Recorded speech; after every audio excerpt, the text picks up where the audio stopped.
मध्य प्रदेश में शिक्षक वर्ग 3 भर्ती परीक्षा विवादों में है। दरअसल कर्मचारी चयन मंडल यानी ईएसबी ने 13,000 पदों के लिए परीक्षा आयोजित कराई थी, लेकिन आवेदन से पहले ही ईएसबी ने सिलेबस और पात्रता शर्तों में 3 बड़े बदलाव कर दिए, जिससे करीब 13,000 कैंडिडेट्स पर अयोग्य होने का खतरा मंडरा रहा है। चलिए जानते हैं ईएसबी ने क्या 3 बड़े बदलाव किए हैं। अब सिर्फ वही उम्मीदवार आवेदन कर सकेंगे जिनकी शैक्षणिक योग्यता 1 अगस्त 2025 तक पूरी हो चुकी है, यानी जो D.Ed, B.Ed के आखिरी साल में हैं और जिनका रिजल्ट नहीं आया है, वो इस बार परीक्षा फॉर्म नहीं भर सकेंगे। इससे हजारों छात्रों की उम्मीदों पर पानी फिर गया है। पहले की भर्तियों में उम्मीदवारों को डॉक्यूमेंट वेरिफिकेशन तक डिग्री पूरे करने की छूट मिलती थी, लेकिन इस बार परीक्षा के लिए शुक्रवार से शुरू हुए आवेदन 1 अगस्त तक ही स्वीकार किए जाएंगे। इसके अलावा भाषा के विकल्पों में भी कटौती की गई है। इस बार भाषा से संस्कृत और उर्दू के विकल्प हटा दिए गए हैं। 2022 में हुई परीक्षा में कैंडिडेट्स को भाषा 1 और भाषा 2 के रूप में हिंदी, अंग्रेजी, संस्कृत और उर्दू में से विकल्प चुनने की सुविधा थी, लेकिन इस बार भाषा 1 में सिर्फ हिंदी और भाषा 2 में केवल अंग्रेजी रखी गई है। इससे वे कैंडिडेट्स प्रभावित होंगे जिन्होंने टीईटी परीक्षा संस्कृत या उर्दू से पास की है। पिछली परीक्षाओं में शामिल बाल विकास और शिक्षा शास्त्र जैसे विषयों को इस बार हटा दिया गया है। कई उम्मीदवार लंबे समय से इन्हीं टॉपिक्स पर तैयारी कर रहे थे। अब उन्हें अपनी रणनीति पूरी तरह से बदलनी होगी। सिलेबस में अचानक हुए बदलाव से हजारों कैंडिडेट संकट में आ गए हैं।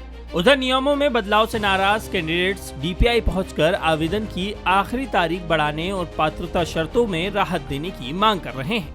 जो हमारी पात्रता परीक्षा की तैयारी थी, उसको लेकर हम जब चयन परीक्षा का पहली बार सिलेबस देख रहे हैं तो सिलेबस में बहुत ज़्यादा जो है अंतर पाया गया है और उसमें कुछ 3 जो सब्जेक्ट थे उनको हटाया गया है और इसमें अलग से जो है कुछ सब्जेक्ट जो है जोड़े गए हैं। और दूसरी बात, अगर हम बात करें समय की, तो बहुत ही कम समय यानी 2 महीने से कम जो समय है वो दिया गया है।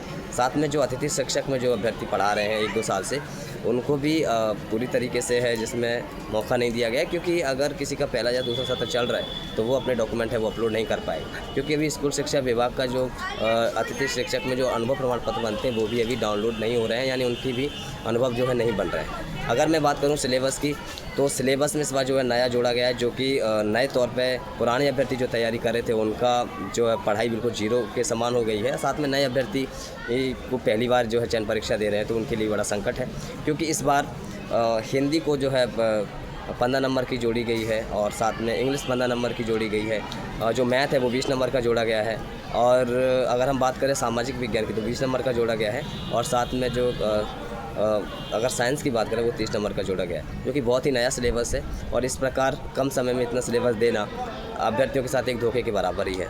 तो मैं गुजारिश करना चाहूँगा गवर्नमेंट से कि ऐसा ना किया जाए। सिलेबस में जो है अगर आपने चेंज किया है तो समय जो है ज़्यादा देना चाहिए। साथ में अतिथि शिक्षक जो 1-2 साल से पढ़ा रहे हैं उनके अनुभव प्रमाण पत्र जल्द से जल्द बनना चाहिए और साथ में जो टिक करवाने का ऑप्शन है वो रखना चाहिए, ना कि अपलोड करवाने का, जिससे हज़ारों लाखों अभ्यर्थियों का जो है नुकसान होगा।